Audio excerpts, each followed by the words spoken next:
9, 8, 7, 6, 5, 4, 3, 2, 1, 0. Comenzamos.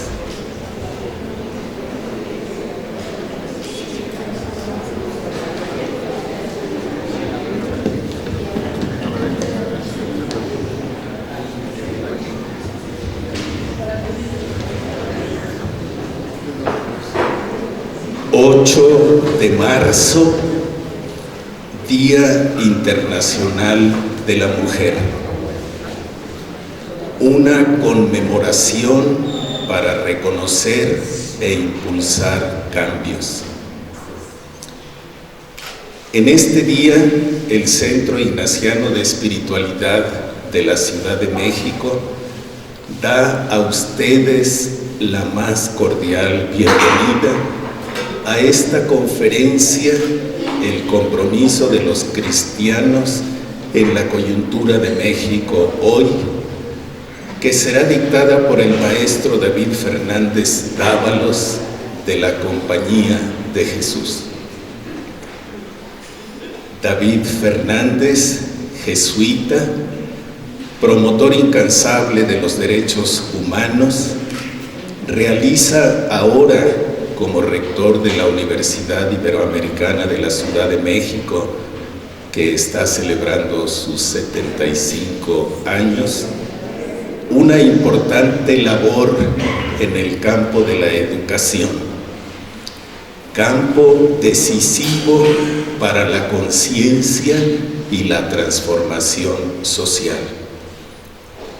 Anteriormente fue rector del ITESO, Universidad Jesuita en Guadalajara, y de la Universidad Iberoamericana de Puebla. Sensible a las realidades de injusticia, pobreza, desempleo, violencia, abandono de los jóvenes, y atento a los brotes de conciencia y compromiso social, David ha sabido incorporar en su misión educativa su valiosa trayectoria en la defensa y promoción de los derechos humanos. Fue director del Centro de Derechos Humanos Miguel Agustín Pro Juárez de esta ciudad.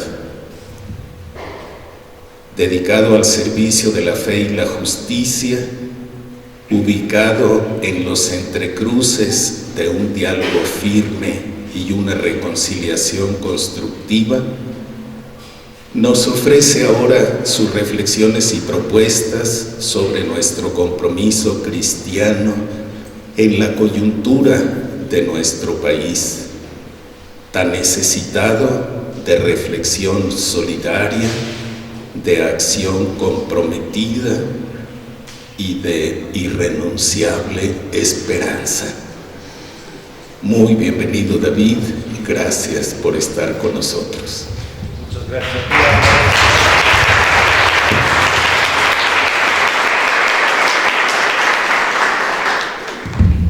Bueno, agradecía a Álvaro su generosa presentación, también cálida.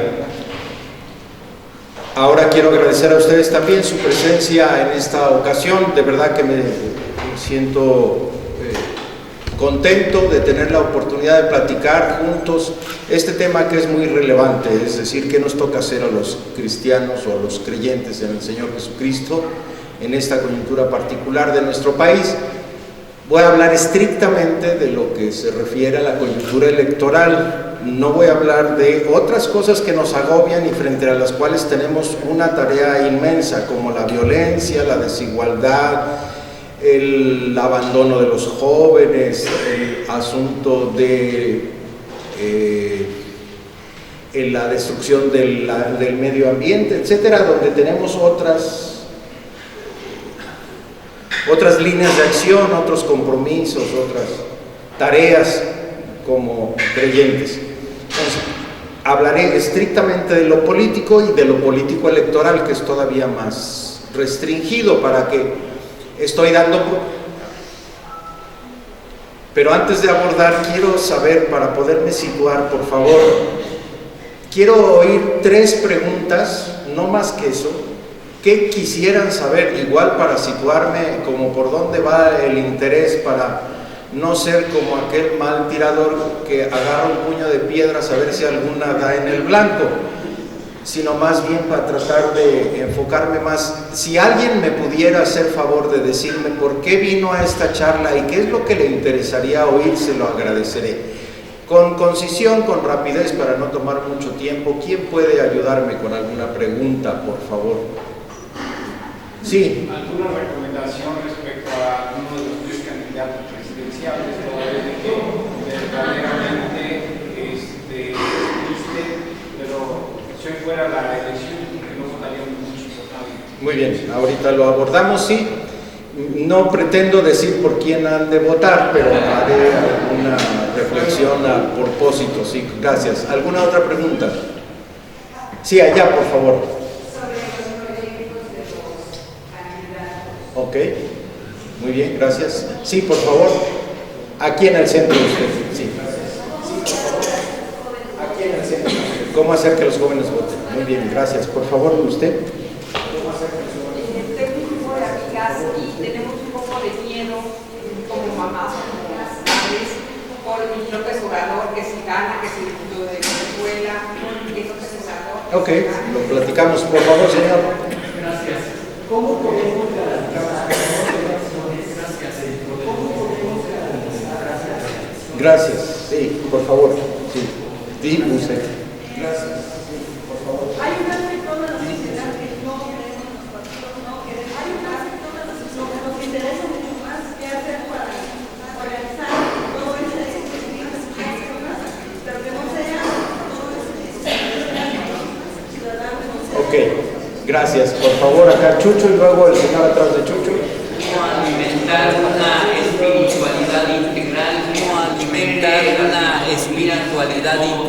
que supere las dicotomías, sobre todo de fe política. Gracias. ¿Cuál sería la diferencia entre el compromiso que tenemos? Ok, gracias, por favor. Siendo el medio político tan corrupto, los cristianos debemos entrar en el... Muy bien, gracias, por favor, señor. Y usted, y terminamos. Allá.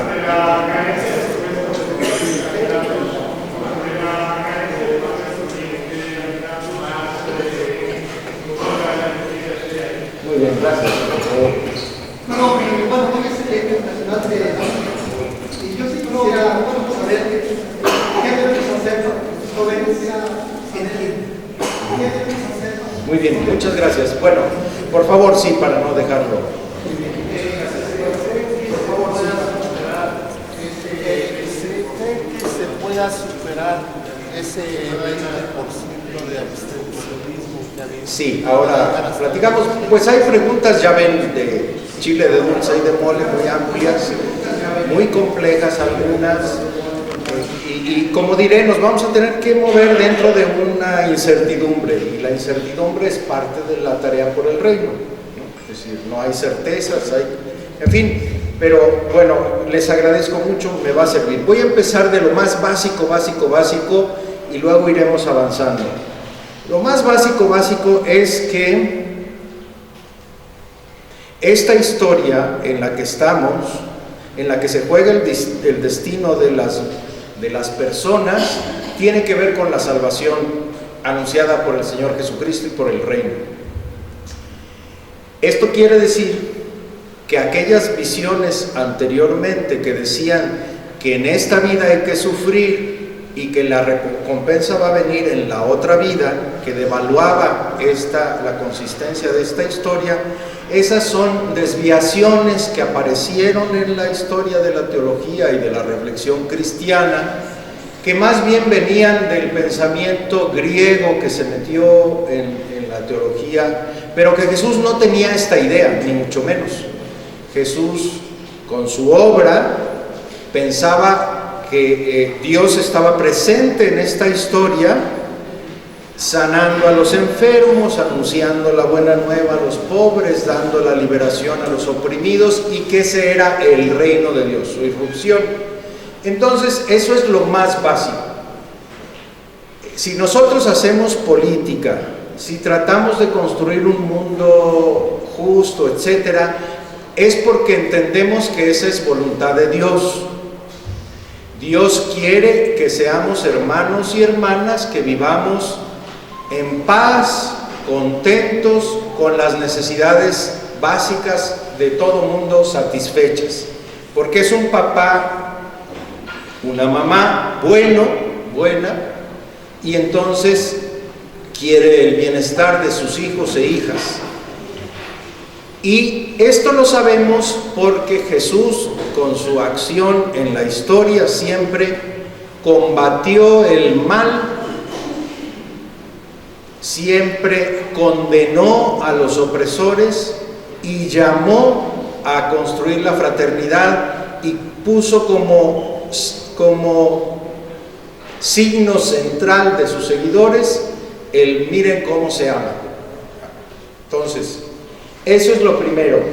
La fe en el Señor, en el Señor Jesucristo o en el Dios de Jesucristo no te saca de este mundo, te mete en el mundo, no te recluye en tu propia interioridad, ni la fe es un asunto de la sacristía.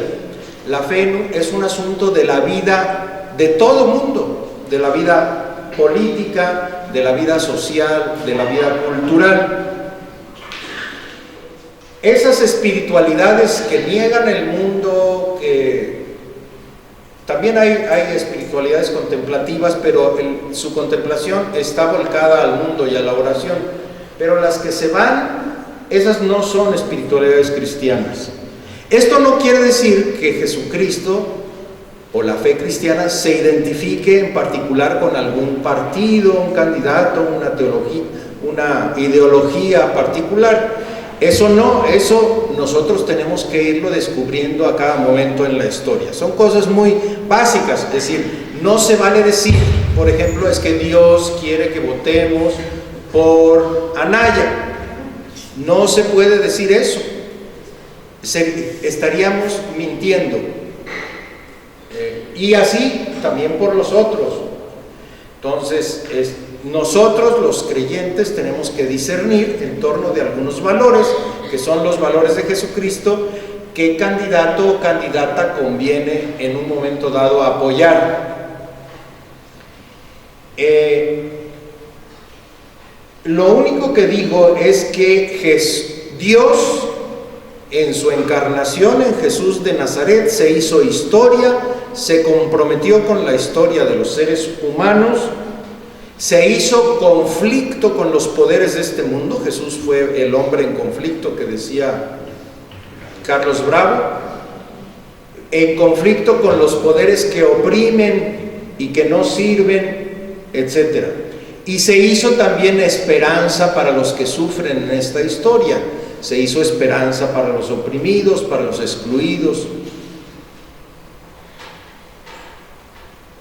Pero también podemos observar a Jesús y ver que en su práctica histórica promueve una serie de valores que son centrales a la propuesta cristiana, que son válidos para elaborar una propuesta social, una propuesta cultural, económica, para nuestros países, para nuestra sociedad. Voy a enunciar algunos.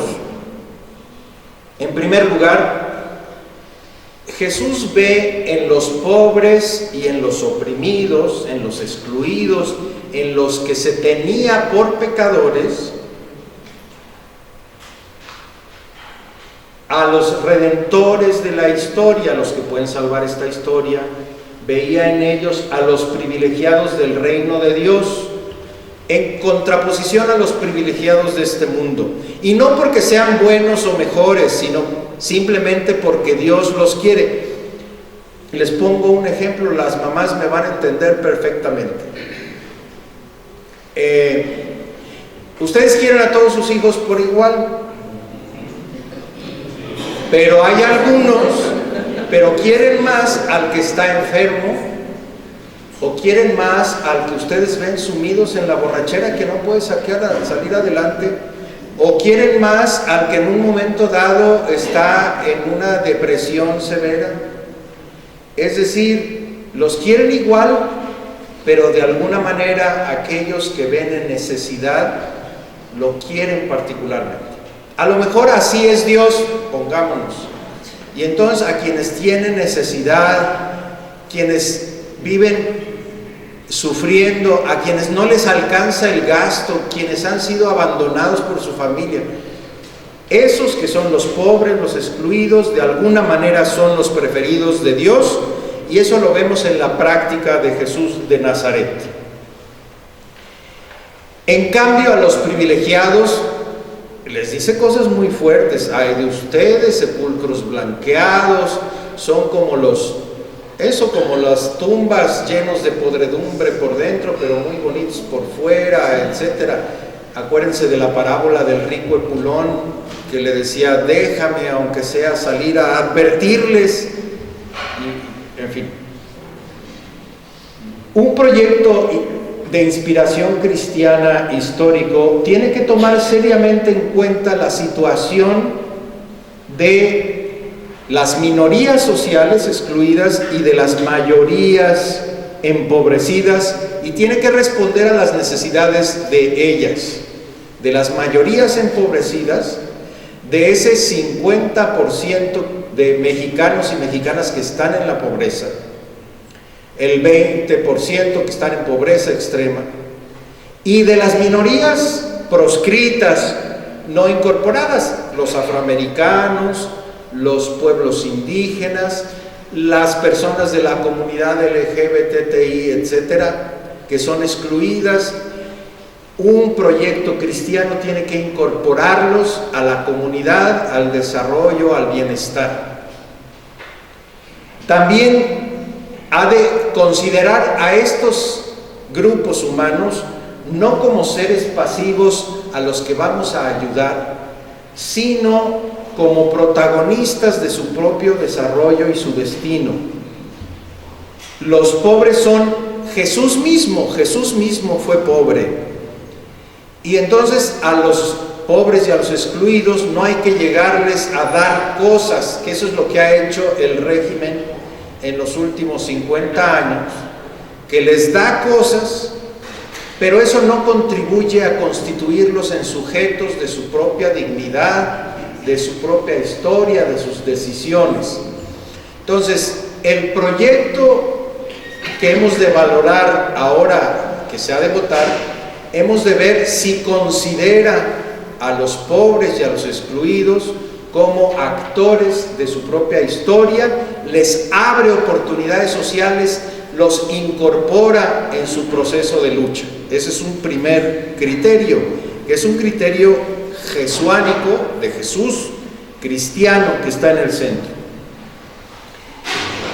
En segundo lugar, Jesús procura eliminar del ser humano todos los elementos que lo deshumanizan.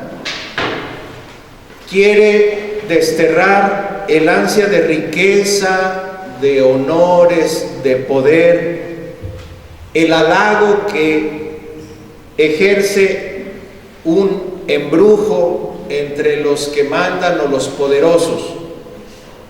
En cambio, esto para Jesús deshumaniza, el afán de riqueza, de tener, de poder, deshumaniza. Y en cambio, propugna sustituir el egoísmo con amor como motor de la vida humana y de la historia, y propone poner en el centro de toda actividad humana a la persona, a los demás, y entonces propugna la entrega solidaria a los demás, condena la utilización de los otros en beneficio propio, quiere servir más que ser servido. Entonces, por ejemplo, la consigna de los zapatistas mexicanos, esa de hay que mandar obedeciendo, podría ser una traducción política de la actitud a la que me estoy refiriendo. Entonces, el proyecto más afín a una postura cristiana es aquel que quiere servir y no servirse, que quiere poner en el centro de la actividad económica a las personas y no al capital o a la ganancia, sino esas ponerlas como criterios últimos, y que está dispuesta o dispuesto a ser mandado por minorías y por esta mayoría a la que me he referido. Entonces, poner en el centro a las personas, mandar obedeciendo, servir, es otro criterio para un proyecto cristiano. En tercer lugar, Jesús promueve el rechazo a las desigualdades injustas. Entonces, afirma el valor trascendente de la vida humana, afirma el valor de la persona vista con la mirada de Dios, y consiguientemente valora la solidaridad, la fraternidad entre todos los seres humanos. Entonces, todo proyecto que sea racista, que afirme la presunta superioridad de género de los varones sobre las mujeres, o de los heterosexuales sobre los que no lo son, o que propugna el clasismo, diciendo que tiene que haber el gobierno de los instruidos frente a la masa ignorante, como decía mi tía Pilar, la murga. Yo no conocía esa palabra y tuve que ir al diccionario. Entonces, un proyecto racista, clasista, sexista, patriarcal está proscrito desde una postura cristiana. Es contrario al plan de Dios de la fraternidad y de la igualdad entre los seres humanos. En cuarto lugar, Jesús despierta la necesidad de un futuro siempre mejor, siempre es optimista, hay una utopía, habla del reino y entonces desata la esperanza activa de quienes quieren hacer un mundo más justo, en el que por lo mismo Dios se pueda mostrar más plenamente. Ve en la negación del ser humano y de la fraternidad humana la negación radical de Dios, y en este sentido la anulación de lo que debe ser el principio de toda realidad y toda realización humana. Es decir, siempre está esperanzado, siempre abierto a nuevas posibilidades, siempre entendiendo que el bienestar de las personas, lo que dije al principio, es la gloria de Dios, y que no está peleado el hacer la justicia, la fraternidad con la gloria de Dios. Bueno, estos y otros valores, pero me parece que estos son centrales, no son solo confesiones o tacos de lengua o cosas que hay que decir, sino son experiencias concretas en la vida del Señor Jesús, cuando sana a los enfermos, cuando incorpora a las mujeres a la comunidad, cuando va tras los leprosos, cuando resucita a los que están muertos, cuando hace ver a los ciegos, cuando expulsa a los demonios. En realidad reconstituye a aquellos que han sido expulsados por la comunidad y los reincorpora y les da total dignidad. Es una práctica, y por eso son exigencias fundamentales que tienen que ser vividas y ejecutadas por quienes dicen seguir a Jesucristo. Y entonces son criterios de valoración para los distintos programas o propuestas de las candidatas, de los candidatos. Entonces, mi fe, la fe que compartimos todas y todos, me hace sostener. Por eso, quienes nos decimos cristianos estamos invitados a involucrarnos en la historia, a tomar compromisos en la historia, con todos los riesgos que esto implica. El llamado es a apostar la vida, a incidir, a actuar. Entonces, frente a la coyuntura electoral, actuar o no actuar es siempre tomar una postura. Votar o no votar es tomar una postura. Es ponerse en un lado de la contradicción histórica, no es neutral. Es lo que yo digo también respecto de mi universidad.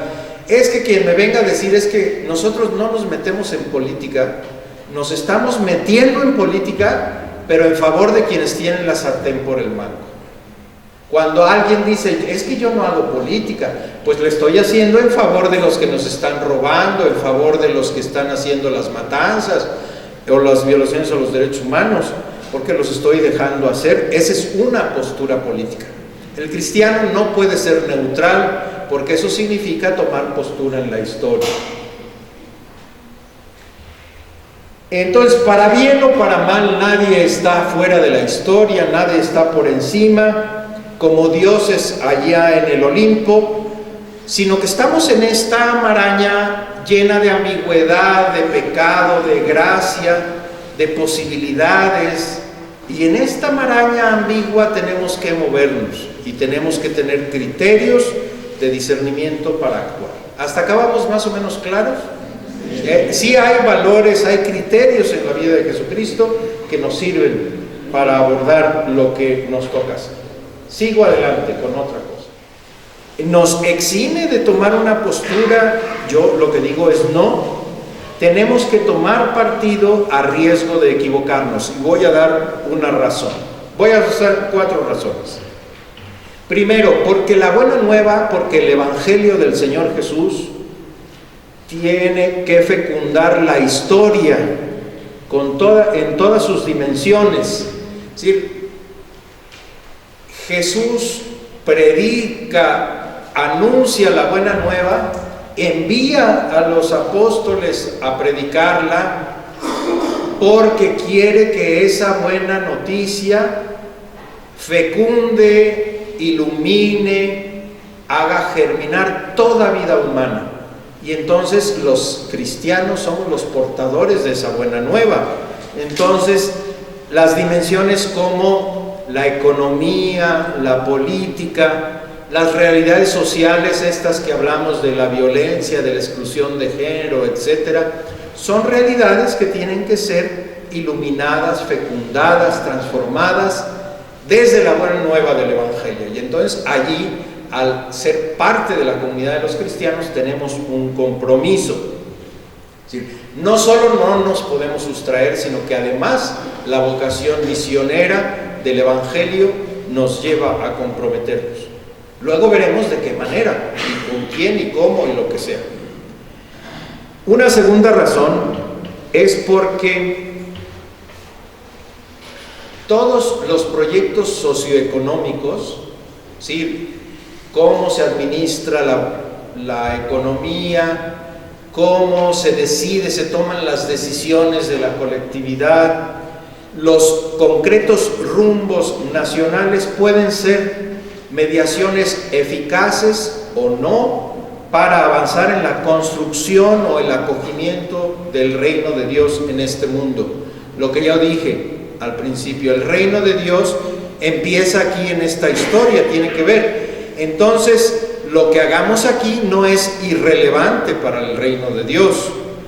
Entonces, si hay más hambre o hay menos hambre, eso es importante para ver si hay más reino de Dios o menos reino de Dios. Esa sería la segunda razón de por qué hemos de intervenir, porque los proyectos políticos son mediaciones del reino de Dios en esta historia, que es consistente, que tiene su peso para la salvación. Una tercera razón, porque es urgente que los excluidos y los pobres de la tierra puedan tener motivos de esperanza ahora en medio de la grave situación de miseria y de muerte que están viviendo. Entonces, si se sienten abandonados en la miseria, en la violencia, en la pobreza, no van a creer en Dios, no pueden creer en un Dios que se cruza de manos frente a los niños que se mueren de enfermedades curables. Por la misma credibilidad de Dios, nosotras, nosotros, las manos, los brazos de Dios, hemos de contribuir a dar esperanza y a que se superen estas situaciones de postración en la que están. Esto lo dice Albert Camus en La Peste. Ustedes, si pueden, es un libro maravilloso. Está la peste bubónica, y entonces el médico protagonista está viendo cómo se le muere un chamaquito lleno de bubas, de llagas, y cómo sufre, y dice: yo me niego a creer en un Dios que se sienta a ver cómo se muere este chamaco y no hace nada. Y entonces otro médico le dice: ¿cómo que no hace nada? Te hizo a ti. ¿Sí? Esa es la cosa.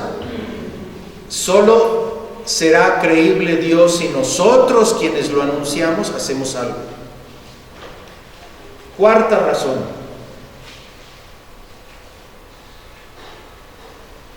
porque comprometerse en solidaridad con estas mayorías, con los que sufren, comprometerse eficazmente en los conflictos humanos, es también una forma concreta de vivir el seguimiento de Jesús.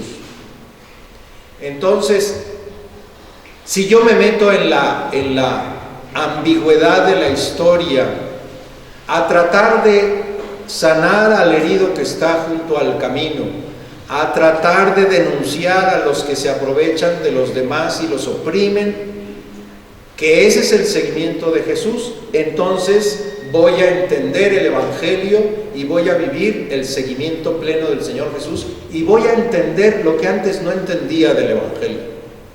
Esta es la experiencia más importante de los pueblos centroamericanos en toda la etapa de violencia que vivieron, y por ahí va lo central de su reflexión teológica. Uno solo puede entender el Evangelio si se pone del lado de las víctimas, se pone del lado de la justicia, porque entonces podrá entender lo que Jesús vivió, de rechazo, de oscurecimiento de la esperanza, de exclusión de los poderosos, etc. Entonces, ¿se acuerdan que Jesús dice: ustedes sean mansos como palomas, pero astutos como serpientes? Ese es el consejo que nos daría hoy. Entonces, para los que somos hijos de la luz, exige la lucidez que nos pide, nos exige tomar una posición desde los valores del Evangelio. Y las acciones sociales, económicas, culturales que de esta posición se deriven, han de ser tomadas como una oportunidad de servicio hacia los más pobres, hacia los marginados, que son los preferidos de Dios, según lo reveló Jesucristo. Pero también, y ahí va la siguiente parte, luego voy a la tercera parte, digamos. Los proyectos políticos o económicos no son, es decir, son limitados, son imperfectos, todos. Son ambiguos, también están cruzados por el pecado de los seres humanos, por la ambición. Ya nos dimos cuenta, en todos los partidos roban. Aquí dice la compañera: es que ya no creemos en los partidos. En todos roban, o más o menos, con más elegancia, con menos, pero eso lo hemos visto en esta transición o en esta alternancia. Entonces, no vamos a encontrar el proyecto político perfecto, ni el partido perfecto, ni la persona ideal, porque todos son ambiguos, como nosotros, pues cada quien en su corazón sabe de los patas que coger, y así sabemos de todos, ¿no? Entonces, los proyectos políticos no están ni mucho menos por encima del propio Dios. Dios es el único absoluto. Siempre están abiertos a nuevos ulteriores predicados, y entonces este es el verdadero sentido de eso que nos dicen cuando nos quieren sacar de la política. Pues no dijo: dad al César lo que es del César y a Dios lo que es de Dios. Eso quiere decir que no se anden metiendo en política. Esa es una manipulación burda del poder para que no hagamos política en contra de los poderes. El verdadero sentido es esto: que el poder político nunca tiene el aval de Dios, es una mediación, y que nunca está por encima de Dios. que Dios es el único absoluto. Ese es, en mi opinión, el verdadero sentido de esta máxima. No quiere decir que la fe nada tenga que decir sobre las cosas públicas o sobre los objetivos últimos de la sociedad. Estar con Dios es estar activo en esta historia, en la realidad, y cuando estamos activos en esta historia y en esta realidad, estamos con Dios. El cristiano, y más los ignacianos, queremos unir siempre oración y servicio, las dos cosas. Somos contemplativos en la acción, así decimos, y somos activos en la contemplación. Entonces también acuérdense que Jesús decía: no te pido, Padre, que los saques del mundo, sino que los preserves del mal. No se trata de salirnos de la historia, sino de no embarrarnos, por lo menos conscientemente, en las cosas perversas. Hay que estar dentro del mundo combatiendo el mal presente en toda la realidad. Voy a otra parte que ya empecé a... Entonces, no me voy a detener mucho aquí, pero el amor a Dios no está separado del amor político al prójimo. Eso ya más o menos lo abordé. Y tratar de construir estructuras justas, un sistema que reparta los bienes, que genere riqueza, pero también la distribuya, en donde se proteja o se cuide, se cultive la naturaleza, eso es amor político. Es el amor que se preocupa por aquellos que no ves, que no te conocen, los que no te van a agradecer. Bueno, y eso es el amor a Dios. No están separados, no me meto ahorita en esa cosa porque las preocupaciones van por otro lado. Pero entonces, al meternos allí, al tomar postura,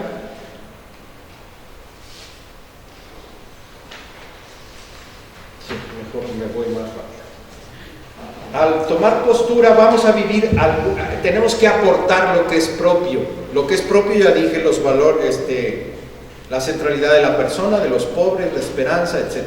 Pero hay además una ética evangélica en la política, y esa es de la que voy a hablar ahorita. No son exclusivas de los cristianos, pero sí son propias es decir, la pueden tener los que no son cristianos y la pueden tener los que son budistas, pero sí es propio de la mística y de la ética creyente en el Señor Jesús. Las perspectivas de calidad, yo llamo, son las perspectivas cristianas de calidad en el trabajo político. Son la cruz como liberación, ahorita voy a platicar de eso, la utopía del reino, la conciencia de la propia limitación y el ejercicio del perdón. Estas cosas, igual, si se las platican a un político profesional que lleva muchos años, van a decir, pues estás medio, o de cuál fumaste, o lo que sea, pero están en el corazón del Evangelio. Es decir, si nosotros comprendemos la cruz de Jesús como un acontecimiento de liberación, tenemos entonces que la eficacia histórica no es el último criterio de la política, que también podemos fracasar, y eso no significa que nuestra política no valió, porque Jesús acabó colgado en la cruz, y que aunque algunas políticas puedan no ser comprendidas, puedan no ser avaladas, puedan ser derrotadas, eso no les quita el valor que tienen, y también ese fracaso es parte del camino de la liberación.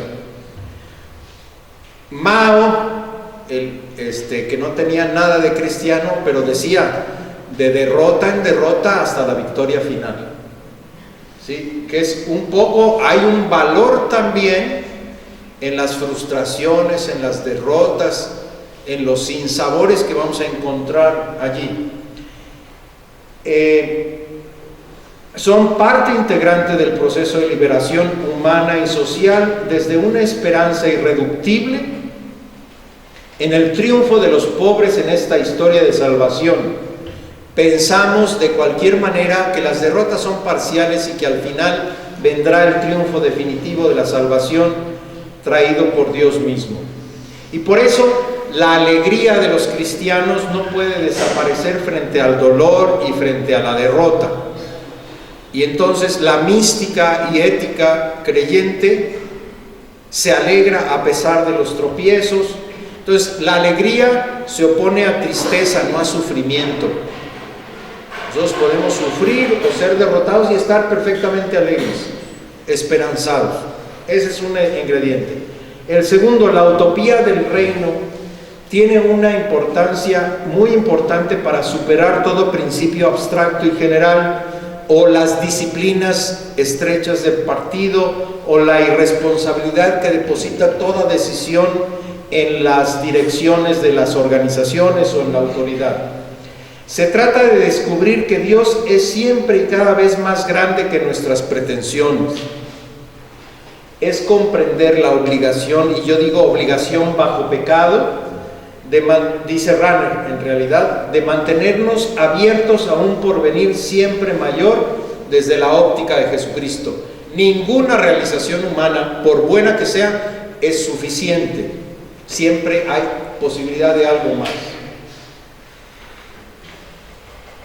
Tener conciencia de que la democracia o el socialismo o lo que sea solo valen como escalón en una utopía histórico trascendente y no como algo en lo que tenemos que quedarnos. El llamado de Dios al reino cambia constantemente y por eso todo proyecto y toda obediencia tienen un elemento variable e histórico. Tenemos que mantener el valor intemporal de la lucha por la verdadera fraternidad y por el hombre y la mujer nuevos en todo momento y circunstancia. Esa es la concreción de la utopía del reino, siempre más. Tercero, la conciencia de la propia limitación y por tanto de la necesidad de los demás es la conciencia de ser pecador, que es muy socorrida entre nosotros los católicos en particular. Pero eso también es un elemento importante en la política. Es la experiencia de que todas y todos somos mezquinos, somos pequeños, y entonces el compromiso que vivimos nosotros lo vivimos también como liberación personal, como proceso de crecimiento, de liberación humana. No somos perfectos ni buenos por completo, ni nada, y entonces podemos ser capaces de entender la falibilidad de los otros, sus propias mezquindades, y nosotros haremos nuestro aporte como perdonados, como agraciados, como siendo enviados por la gratuidad. Podremos ser solidarios porque nos sentimos también empobrecidos. Podemos, desde la lucha por desterrar nuestro propio egoísmo y mezquindad, tratar de desterrarlo también en la corrupción, la prepotencia, cultivar la generosidad, etc. Por último, el ejercicio del perdón, que es experimentar el trabajo por el reino como algo en lo que no hay mérito, como algo gratuito y por tanto dable hasta las últimas consecuencias. Esta experiencia de ser perdonados hace posible que el proceso de incorporación al trabajo político desde los pobres se viva como un transcurso de encarnación histórica de la fe. Y entonces la fe es motivación e impulso. Voy a la última parte. Entonces, y ya luego las preguntas más operativas. Vamos a tenernos que mover en esta coyuntura electoral, en estas tensiones. Y voy a decir, ya con estos principios que ya he hablado, que tenemos que comprometernos, tenemos que aportar algo en esta coyuntura, desde los valores del Evangelio y desde ya lo que digo. Ahora, frente a estos candidatos que no nos llenan el ojo ninguno por completo, tenemos que movernos en las siguientes tensiones, y ya voy a dar algunos criterios más prácticos. Primero, la tensión entre proyecto histórico posible y utopía. Es decir, como queremos el reino de Dios, la plena justicia, la plena fraternidad, pues todos los proyectos nos parecen poquita cosa. Y entonces vamos, a veces la actitud, si nos cargamos para el lado de la utopía, va a ser todo es insuficiente, yo estoy por encima, nadie me merece, y todos los candidatos igual de fuertes. ¿Sí? Porque lo que queremos es algo muy... Pero luego, la tensión por el otro lado está en que tenemos que ir dando pasos medidos, históricos, para ir abriendo posibilidades mejores para esta historia. Entonces los pasos no son de una vez para siempre, no son la perfección, son ambiguos, pero en esa tensión nos tenemos que mover. Nunca van a ser ideales. Para algunos, no para mí en particular, pero sí, para algunos la política es la ciencia de lo posible. Y la religión siempre presenta la utopía. Entonces, como política y religión estarían peleados, porque entre lo posible y lo deseable, pues hay un abismo. No, nosotros más bien, es decir, los políticos no renuncian a la sociedad ideal, más que los totalmente envilecidos, me parece. Pero los creyentes tampoco podemos desdeñar ingenuamente toda realización histórica imperfecta o parcial o provisional. A lo mejor en los 70s y 80s entendíamos mejor esto que voy a decir, pero también ahorita tiene que ver. La tensión entre distribuir el poder entre la gente o acumularlo en un organismo para que pueda llevar adelante los procesos de transformación del país. Esa es otra tensión difícil. Es decir, porque luego dicen, es que los partidos nomás quieren el poder para sí mismos y nos buscan cuando son las elecciones y luego se olvidan de nosotros. Esto expresa esa tensión.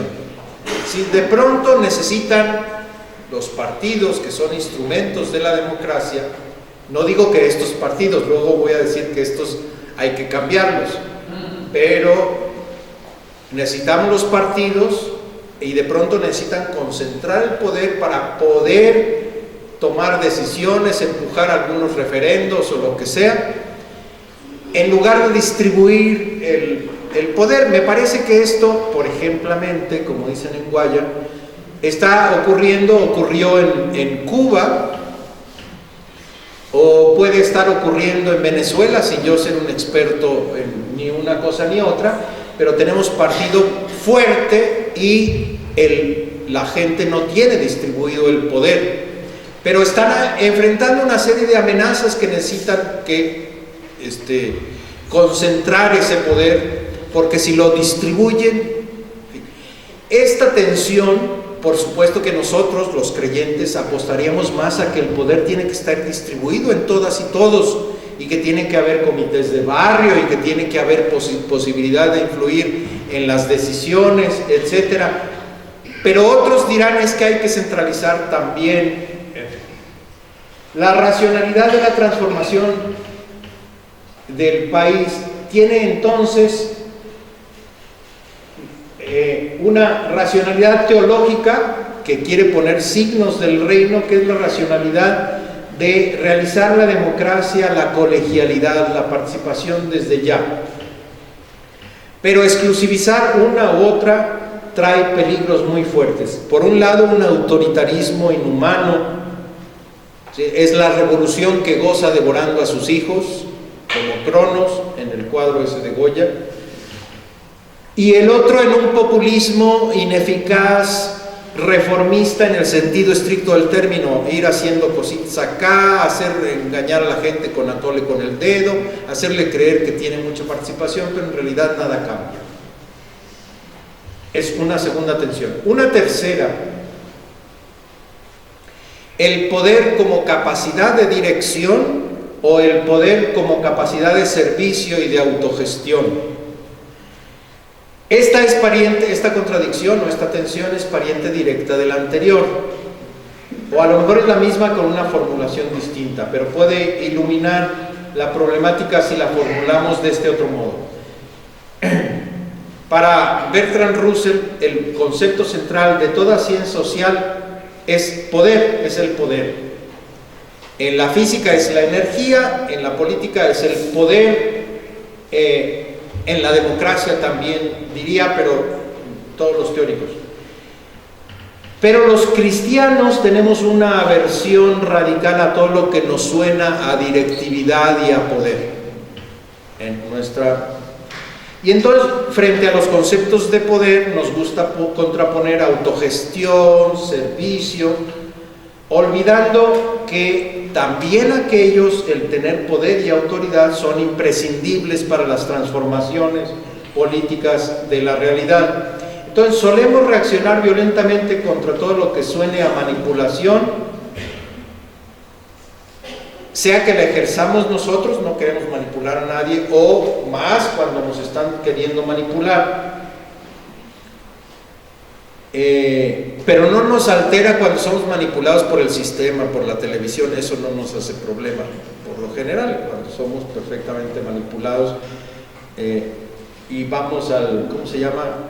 Al Buen Fin, todas esas cosas. Pero bueno, no hay duda de que a los creyentes en el Dios de Jesús nos toca mantener una comprensión del ejercicio político esencialmente como servicio y como lucha en contra de todo poder que destruye. Pero también, al igual que Jesús, es necesario proponer ese servicio y amor como poder real y legítimo. Desde el Dios de la revelación, el poder, dice Rahner dice, desde el Dios de la revelación, el poder es santo. Dios es todopoderoso y el hombre es su imagen y semejanza. Los seres humanos tenemos derecho a asumir el poder sin ningún connotado negativo, y ahí, en medio de los poderes ambiguos, atreverse a seguir a Jesús. Esto es viable y políticamente urgente, es incluso una exigencia para todo cristiano. No podemos renunciar a construir poder, porque los otros sí tienen poder y lo están imponiendo. Por último, todavía nos faltan 3, ya lo voy a cortar porque ya es hora. La contradicción entre nueva sociedad y hombres o mujeres nuevos, lo digo, ¿qué hay que cambiar primero, a las personas o a la sociedad? Y entonces, si somos cristianos, siempre decimos primero las personas, pero resulta que las personas no pueden cambiar porque hay una dinámica social que les impide salir adelante. Tengo amigos y amigas que son abogados, maravillosas personas, que dicen, es que yo no puedo ganar ni un pleito si no le suelto un cañonazo al juez o al actuario o lo que sea. Y entonces, por más buena que sea, no puede cambiar contra una corrupción institucionalizada. Les pongo otro ejemplo insidiosísimo, horrible. En los países nórdicos y en Holanda, donde ya no hay católicos, están cerrando las cárceles porque no hay criminales. Y aquí en nuestro país nos faltan, están sobresaturadas y los índices de violencia son de los más altos del mundo. Y somos la misma condición humana, ¿sí? Aquellos no son mejores que nosotros.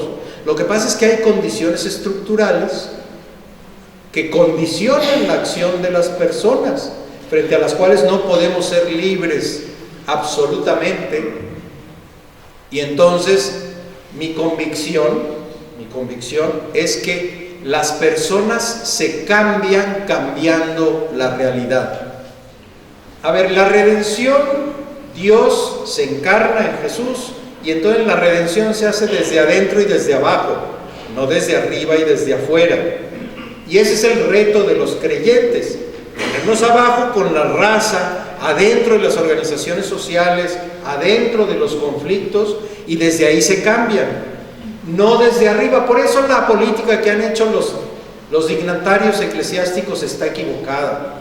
Cuando los obispos hacen política, no es que nos preocupe que hagan política, sino que la hacen siempre desde arriba, desde el poder, llegando a acuerdos con las cúpulas. Cuando la hacen desde abajo, entonces se les viene la cosa fea, ¿verdad? Y los condenan, don Sergio Méndez, don Samuel Ruiz, don Arturo Lona.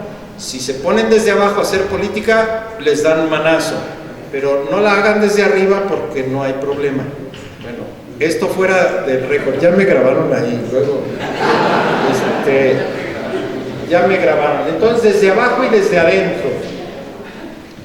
Hoy, ¿qué significaría o por dónde tendría?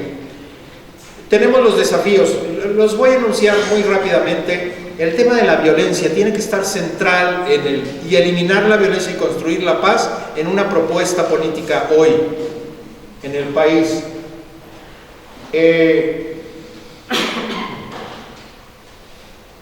Luego, tiene que estar el tema de las violaciones a los derechos humanos, controlarlas.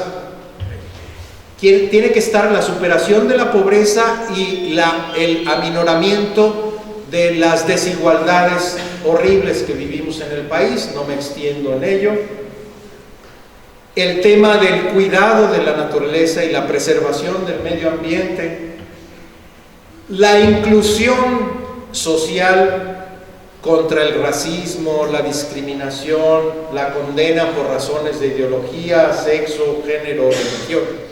Luego también mejores condiciones de justicia social y de equidad, una nueva cultura política que distribuya el poder, como ya dije, que participemos, que no todo se centre en los partidos. A mí me parece que los partidos ahorita tienen que transformarse completamente, y entonces a tu pregunta, yo digo, tenemos que acabar con este sistema de partidos, pero no podemos darle en la torre de un día para otro.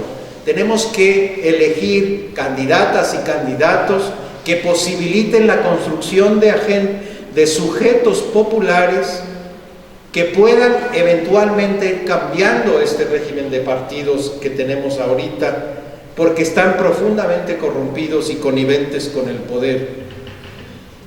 Entonces, tenemos que aprovechar la coyuntura electoral, pero no quedarnos en la coyuntura electoral. Por lo que he dicho, el trabajo es muy de largo plazo, es muy de construir poderes alternativos, es la tarea de generar nuevos sistemas democráticos de participación, nuevos modos de hacer política, nuevas formas de poder popular, y entonces, pero ese brinco va a ser gradual. Ninguno de los partidos, ninguno de los candidatos, candidatas en este momento significan eso, pero hay algunos que cierran esa posibilidad y hay otros que no la cierran, que hay posibilidad. Entonces aprovechémonos, si tomemos postura ahorita, votemos por aquellos que pueden abrir esta posibilidad y luego démosle en la torre. ¿Sí? Sí, esa es la idea. Pues un poco. Entonces, una nueva cultura política, también una nueva cultura en general, en la dimensión ética, en donde haya respeto de las identidades, equidad entre géneros, pluralidad, inclusión, solidaridad, tolerancia, respeto a los derechos humanos, espíritu emprendedor, aprovechamiento sustentable de los recursos naturales, etc.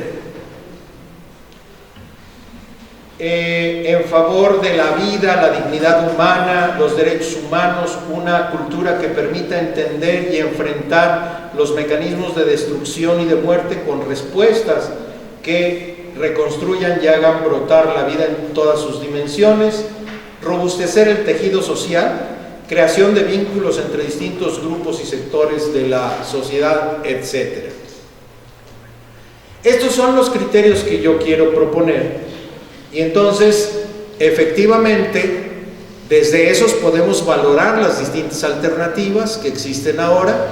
Cada quien puede discernir qué postura tomar en esta coyuntura particular, pero en lo que insisto es en que esta coyuntura particular apenas puede o no abrir la puerta a lo que tiene que ser un trabajo político posterior a la coyuntura electoral, en donde entonces sí construyamos estas estructuras sociales más equitativas, menos verticales, menos autoritarias.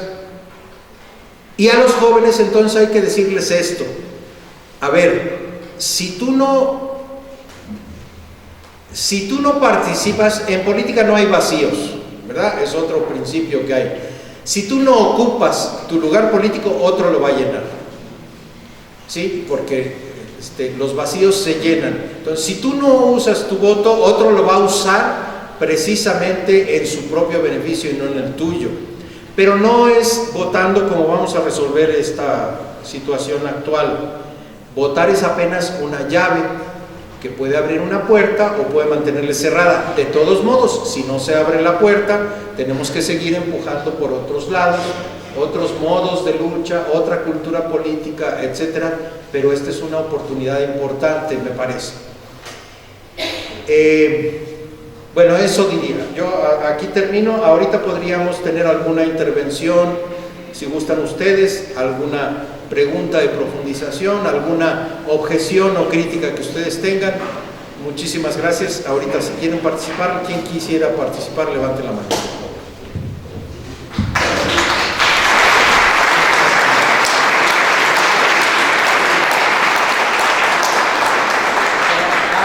No es así como estoy diciendo, no es mentira, es con papeletas. Ahorita vamos con papeletas y luego eventualmente, sí, para respetar la... Sí, me parece. Muchas gracias, David. Ahora, quienes deseen formular algunas preguntas, por favor levanten su mano para que les entreguen una papeleta en donde la puedan escribir y para que luego David pueda organizarlas y dialogar con ellas.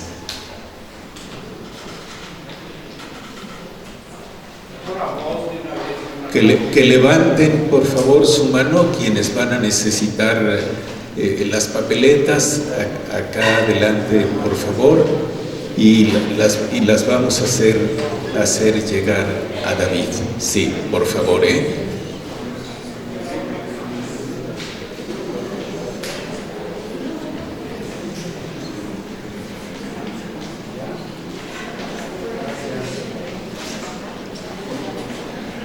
Sandy.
Bien, voy a empezar con relativa agilidad para... efectivamente viene una papeleta que dice no se dijo algo que es indispensable en el México de hoy, que es el respeto al Estado de Derecho. Efectivamente, hoy las instituciones están colapsadas prácticamente porque no hay respeto a la legalidad, porque se han utilizado las instituciones pervertido para favorecer ciertos intereses económicos y políticos, y entonces la vigencia del tema del Estado de Derecho tiene que ver con esto que decía yo. Necesitamos un nuevo comienzo. Yo estoy convencido de que no podemos ya remozar el sistema político social emanado de la Revolución Mexicana del 10-17, que tenemos que hacer un nuevo constituyente, que tenemos que poner un nuevo pacto social, y entonces sí, puede ser, porque ahorita hablar del Estado de Derecho es hablar de congelar las diferencias sociales actuales y de utilizar instituciones que en mi opinión están profundamente dañadas. Eso sería lo que diría, pero sí, el respeto de la legalidad es algo imprescindible en todo proyecto nacional, porque además es una de las lacras que impide tener una plena vigencia de los derechos humanos en el país, ¿verdad? La falta de cultura y de respeto al Estado de Derecho.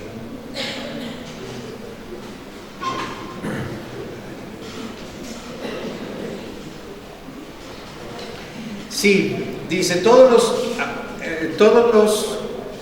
los candidatos, dice esta y otra papeleta, hablan de lo mismo y todo el mundo habla de justicia social y de igualdad. ¿Y cómo distinguimos entre lo que es puro rollo a lo que es de a de veras?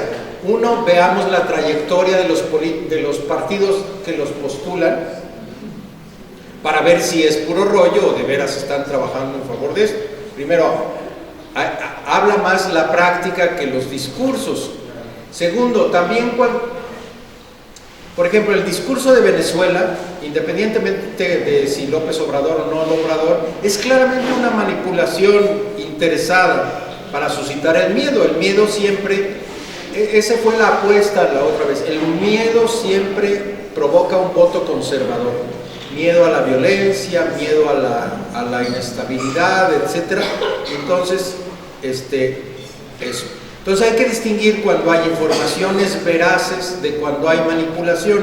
Lo que digo, nos preocupa mucho que nos manipulen en estas coyunturas, pero no durante toda nuestra vida, donde estamos completamente manipulados. Bueno, desde el principio los compañeros del Consejo Indígena de Gobierno sabían que sabían que los dados en las elecciones están cargados en favor de la partidocracia esta que no nos gusta, y que entonces iban a utilizar la coyuntura electoral para hacer otro tipo de política, y sí les interesaba el voto y el registro, pero no era lo definitivo. Y entonces unos dicen que sí sirvió y otros que no sirvió. No me meto al tema de si fue útil o no, pero sí me parece que era una candidatura representativa de estas mayorías y grupos excluidos de los que hemos hablado, y que representaba un modo distinto de ser política. Ahora, también no llegó a la boleta, no va a estar presente en la boleta. Lo cierto es que vamos a tener 4 o 5 candidatos, candidatas, y sobre esos vamos a tener que elegir. Me refiero a los 3 de los 3 partidos, más eventualmente el Bronco y Margarita Zavala, eventualmente, si validan las firmas. Ahora leí que ya cuestionaban muy fuertemente las de Ríos Peter, etc. Entonces, también las del Bronco. Okay. ¿Hay algún grupo para que podamos fortalecer en qué bases para no quede en lo individual? Sí. Yo digo que los esfuerzos organizativos que están realizando los pueblos originarios, por ejemplo, son esfuerzos organizativos importantes, y que sí, que podemos encontrar entre los sindicatos, entre los partidos adentro también, corrientes importantes que vale la pena respaldar porque propugnan por una democratización, por un cambio en el modo de hacer política, etcétera, afín a lo que he estado platicando. Sí, hay corrientes dentro de los partidos, hay organizaciones populares, organizaciones sociales con las que uno se puede vincular. Ninguna es perfecta, ya quedamos, ¿verdad? Y está en la ambigüedad. Aquí está ya lo de las firmas falsas. Y sí, los dos aspirantes otorgaron muchas firmas falsas. La mujer, es decir, Margarita Zavala, y uno de los hombres, supongo que vienen de ser militantes, supongo que es Ríos Peter, de muchos años en partidos políticos. El Bronco también, claro. ¿A qué se debe que los católicos somos muy poco solidarios, desinteresados en unirnos y luchar? Yo creo que nos pesa mucho la idea de que ser católico es ir a misa, y que ser católico es confesarse y comulgar, y que entonces ahí está el centro de nuestra espiritualidad, y eso ya vamos aprendiendo que no es así, pero durante un tiempo me parece que esa fue la conciencia que nos inculcaron.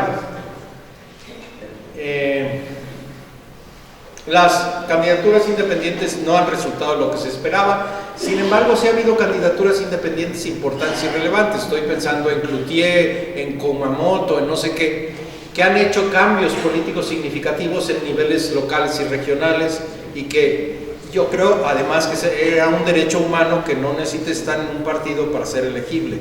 Pero bueno, pero sí, para la presidencia no han resultado como esperábamos. Todavía es posible, claro. Disminuir la corrupción, absolutamente, también las propias y las instituciones, y también la democracia cotidiana, efectivamente, la de la participación, la de la distribución del poder, la de la opinión, en fin, todas esas cosas.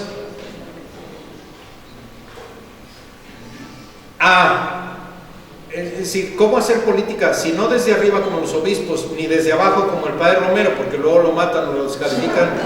¿Desde dónde se puede hacer? Pues desde abajo, aunque se corren riesgos, como dije, pues esa es la aventura de Jesús, pues, y acabó colgado en la cruz, y yo no descarto que esta historia acabe igual colgada en la cruz, pero no va a ser la última palabra ni la palabra definitiva.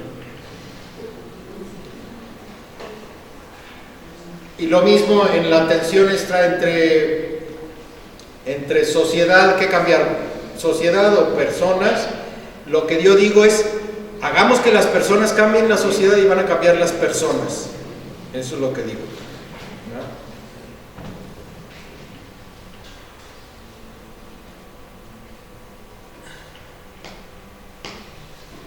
Sí.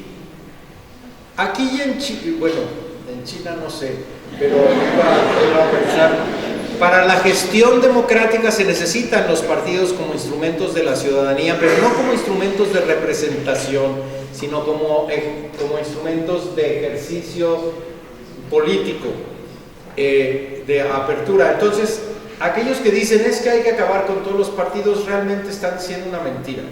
No es posible gestionar las democracias si no hay instrumentos también de carácter partidario, especializados en la gestión de la policía, diría el propio Rancière.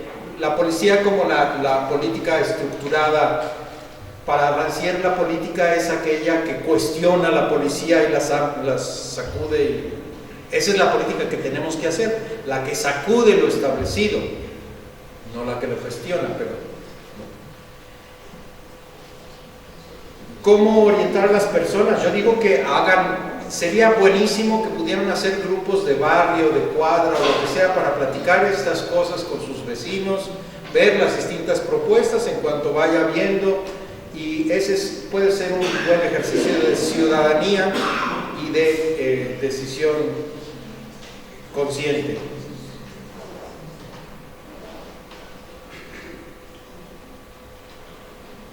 Sí. Así es, el desafío mayor es el cambio de estructura en el país y en el mundo, pero se va a ir dando conforme vayamos acumulando fuerzas allí, y no tanto solo el tema de la coyuntura electoral. es lo que decía, hay que trascender la coyuntura. Sí, la solución no es solo con el voto únicamente. ¿Cómo podemos hacer una política con visión del reino? ¿Debe ser la iglesia una institución donde puedan realizar estas actividades? Sí, por eso me da mucho gusto reunirnos aquí bajo el amparo de la Sagrada Familia para platicar estas cosas. Precisamente ahí está puesto en juego también nuestra identidad creyente y nuestro modo de ser iglesia. Una iglesia conservadora. ¿Qué debemos hacer? ¿Cómo organizarnos? Igual yo creo que los cristianos como ustedes, como un servidor, etcétera, que no estamos ni cabalmente en lo político, ni cabalmente en la iglesia jerárquica, tenemos que ser como revulsivos para uno y para otro lado. Tenemos que situarnos para ser un engorro, una molestia para la iglesia conservadora y ser también un engorro y una molestia para los políticos corruptos. Tenemos que estar allí y entonces nunca vamos a quedar bien, la verdad, siempre vamos a estar ahí, pero acuérdense que la paz nada tiene que ver con la tranquilidad. Sí, eso, hay que convencer a la gente de que no hay que votar por los candidatos más elocuentes o carismáticos, ni por el más guapo, ya ven cómo nos fue, sino que hay que votar por programas que estén cercanos a lo que hemos platicado, que pongan en el centro de la persona, los intereses de las mayorías, todo esto que ya platicamos. Lo otro es una tontería. Bueno, ahora sí terminamos. Muchas gracias por su paciencia.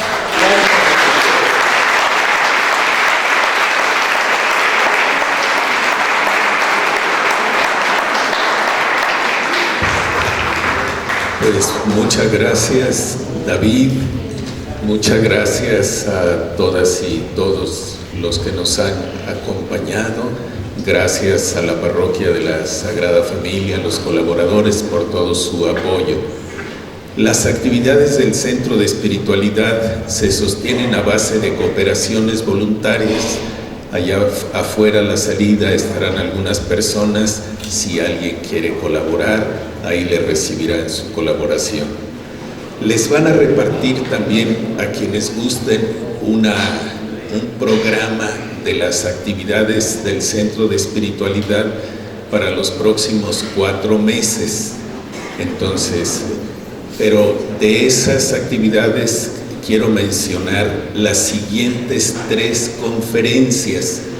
Quiero invitarlos a las siguientes 3 conferencias de este semestre.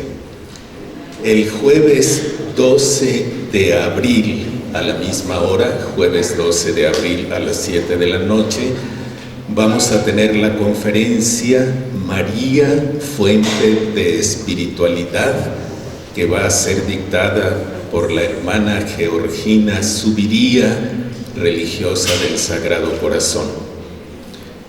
El jueves 17 de mayo, el padre jesuita Luis García Orso dictará la conferencia Iglesia Samaritana, Desafíos para la Misión Cristiana Hoy. Y el jueves 21 de junio, a la misma hora también, Evangelio y redes sociales con el padre jesuita Ismael Bárcenas, Mayo, que conocemos como Mayo. Pues muchas gracias por estar aquí, muy buenas noches, un aplauso a esta